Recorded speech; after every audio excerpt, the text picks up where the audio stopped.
welcome out everyone. We're glad to have each one here. I got to make a quick note so I don't forget, because I have an announcement to make in a minute. Anyway, we're glad to have a number of visitors with us here, especially this morning. I can't go and try to name each one, but we're glad to have each one of you here. And by way of announcements, this is an unusual Sunday for us. I wish it wasn't so unusual. I wish we had baptisms more often, but this is a Sunday in which we have 3 baptisms. So as a consequence, we won't be staying here in the building. So if you're visiting, we invite you and encourage you to come along and follow us. So we have to drive to the shore to have our baptism. So we're just going to have an opening song here. We're going to close in prayer and dismiss. And then we're going to drive to the baptism site and have a brief word there and then baptize our 3 baptizees. I don't like to call them candidates anymore because they've already been approved and we're going to have baptism. And then following that, we're going to have a picnic lunch. And the Lord has given us a good day. They've been threatening rain all week, but it looks like it's going to be a nice dry day and beautiful weather. So please stay around. Don't worry whether you knew about it or planned for it. You don't have to bring anything. People always bring lots of food to our potluck meals, so please stay and enjoy a meal with us. And then, beyond that, going to this evening, we will have communion time at 5:15, and we have some new people that have been baptized, or will have been baptized. So we're going to have 3 new people in our communion table tonight.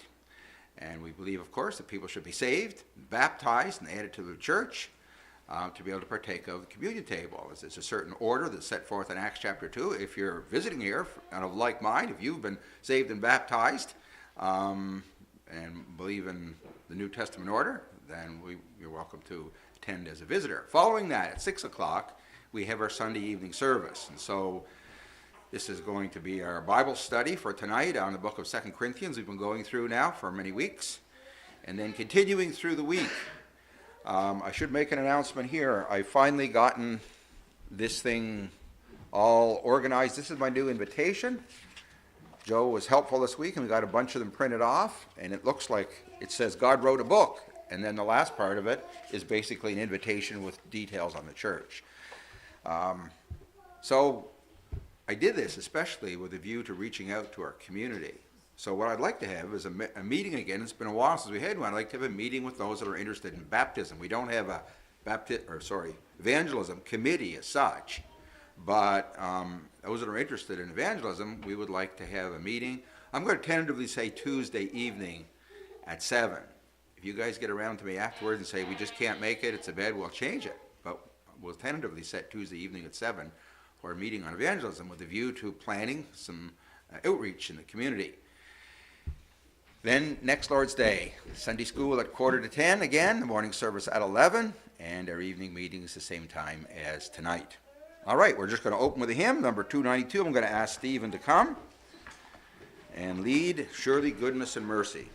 Now you have a hymn book with you. We're going to have a few hymns at the baptism site. So if you can remember to take one with you, you'll have something to sing from there as well, and then you can just take it back here or give it to somebody that's coming back, so we'll have books here this evening.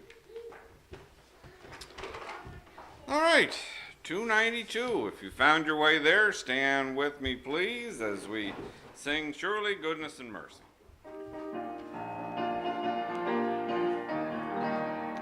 A pilgrim was I and a wandering, in the cold night of sin I did roam, when Jesus the kind shepherd found me, and now I am on my way home. Surely goodness and mercy shall follow me all the days of my life.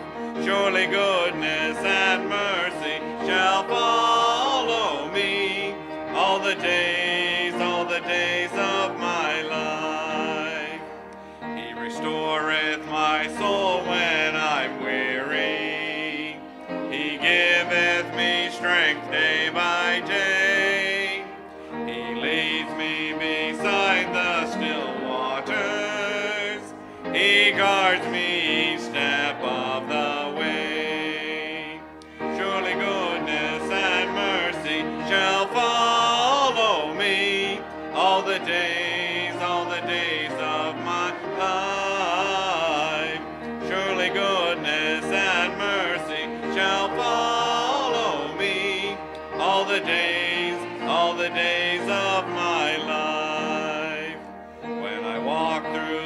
dark, lonesome valley. My Savior will walk with me there, and safely His great hand will lead me to the mansions He's gone to prepare. Surely goodness and mercy shall follow me all the days of my life. Surely goodness and mercy shall follow me all the days of my life. And I shall dwell in the house of the Lord forever, and I shall feast at the table spread for me. Surely goodness and mercy shall follow me all the days of my life. All the days of my life. Okay, please just remain standing for a closing prayer. We're going to close in prayer, and then I got one more announcement to make.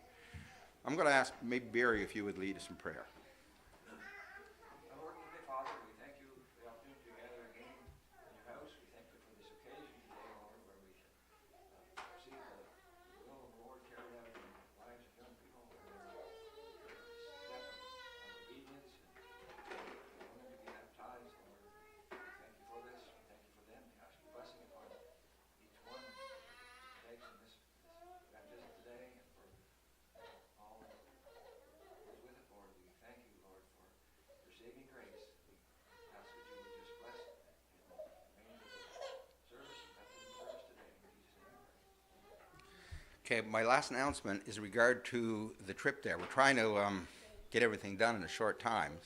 Normally we can stay here and I'm at liberty to preach for an hour, but I won't be able to do that today, unfortunately. So there's one thing that you should be aware of in your trip there. Normally you'd go out to the number 2 and turn right in Musquesh and go down there. But this happens to be, I don't know what the name of it is, whether it's Mardi Gras Sunday or what it is, but the big church there on the corner, they have their rummage sale and sometimes the Wheel of Fortune and what have you. And added to that, in the past, they'll stop you. They have like a checkpoint on the road and ask you to donate to the church and the fire department. So if you don't want to be held up by that, and you're not necessarily prepared with money in your pocket to donate to that church, I'd recommend that you go out around the other way, which means that you go out Linkletter Road, and that way you go through the intersection. In the past, they haven't had people there. I don't know about this morning, I can't guarantee. But that'll make your trip a little bit shorter, I think, because if we have 20 cars backed up there at Checkpoint Charlie asking for quarters, this is going to be too long for me.